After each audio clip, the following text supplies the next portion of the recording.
being male or female, typically used with a reference to social and cultural differences rather than the biological ones.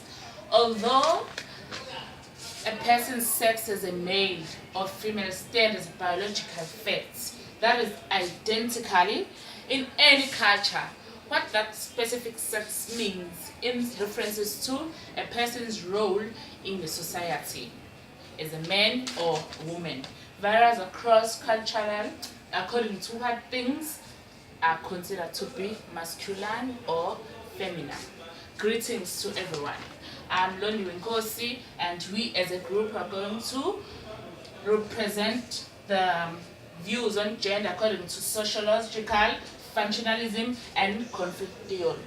I will let my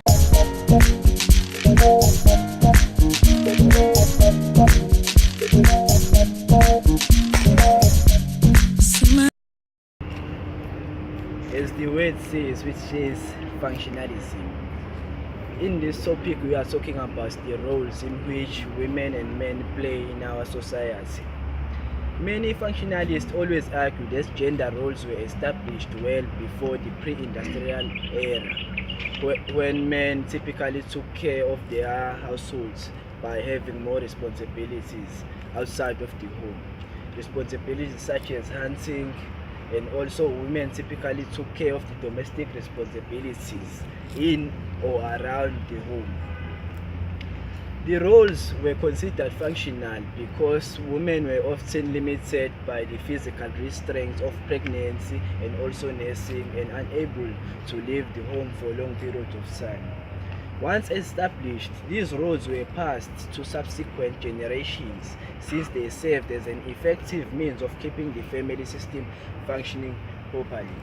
As you can also see the example during the World War II era. During that time, the men, all of the men in the United States of America were sent to the war, and women were left alone, which also forced them to become breadwinners of their houses.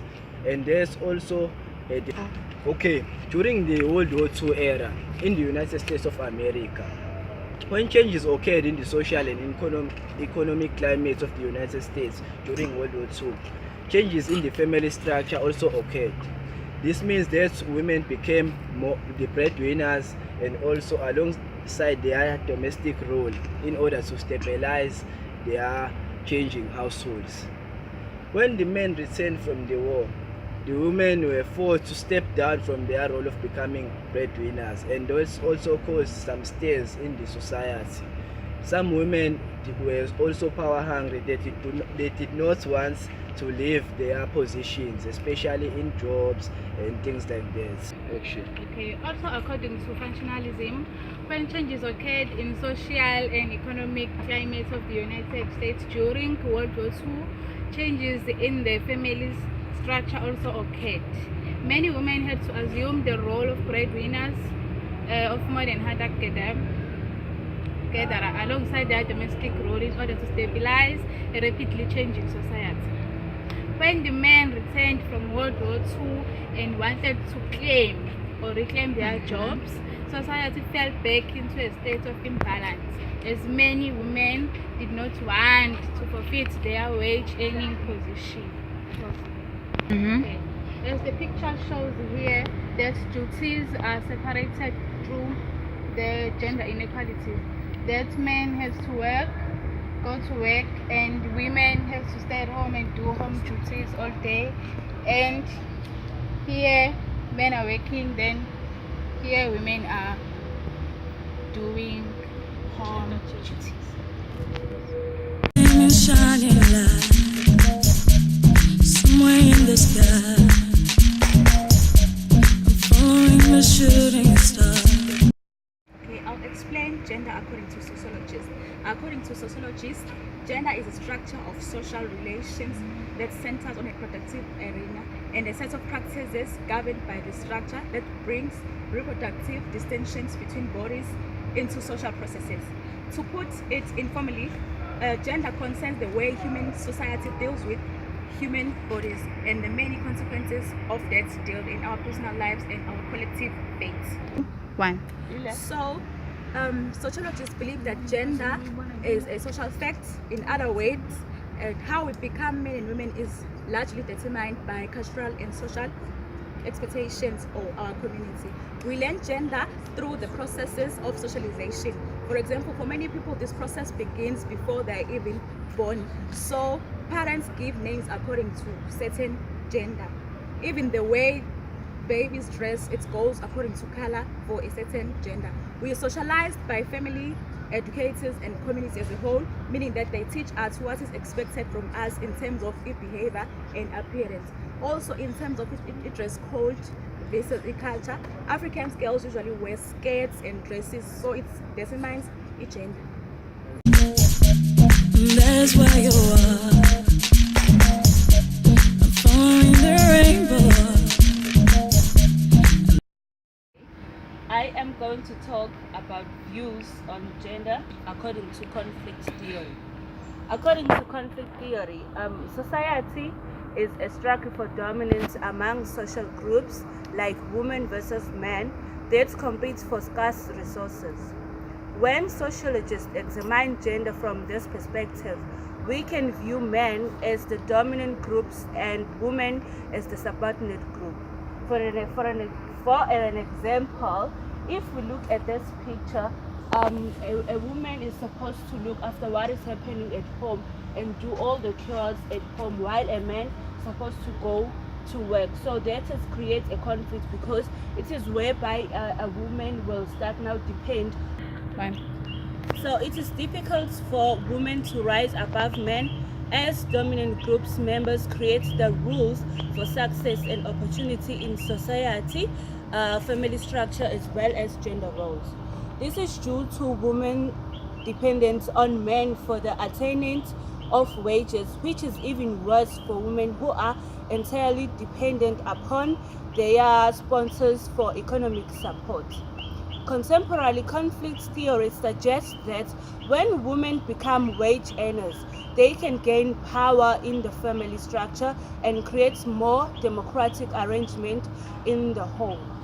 Here we can see the picture that a man is earning more than a woman. So if in this picture here in our chart shows that men are earning more than what women earn. Examples of gender according to sociology. Okay, we look at the dress code of the kids. As we know that girls are given pink and boys are given stripes. As we see in this chart, here boys are given stripes and then the girls wear pink dresses. And then in our culture, we know that men wear trousers and women wear dresses. As we see that this men wear trousers and then this is a dress for women. And here we see that we learn gender through socialization.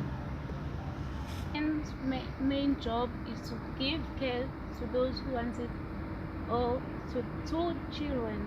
As we see that they are caregivers. That's where I find you. I'm following that rainbow. And that is where I'll find. To sum up, I would like to make some criticism against sociologically, functionalism, and conflict theory view on gender. According to functionalism, this view has been criticized for refining rather than reflecting gender roles. White gender roles, according to the functionalist perspective, are beneficial in that they contribute to stable social relations. Many argue that gender roles are discriminatory and should not be upheld. The feminist movement, while was on the rise at the same time that functionalism began to decline, takes the position that functionalism neglects the suppressions of women within the family structure. And according to conflict theory, there are also criticisms, like contemporary conflict theory suggests that when a woman become wage earners, they gain more power and creates more democratic arrangements in home, although they may still carry the majority of domestic burdens. Like if a woman is working, it's her responsibility. I would also like to criticize conflict theory about its overemphasis on the economic basic inequality and its assumption that is inevitable competition between the family members. As a group, we would like to thank you all for listening, and that's all.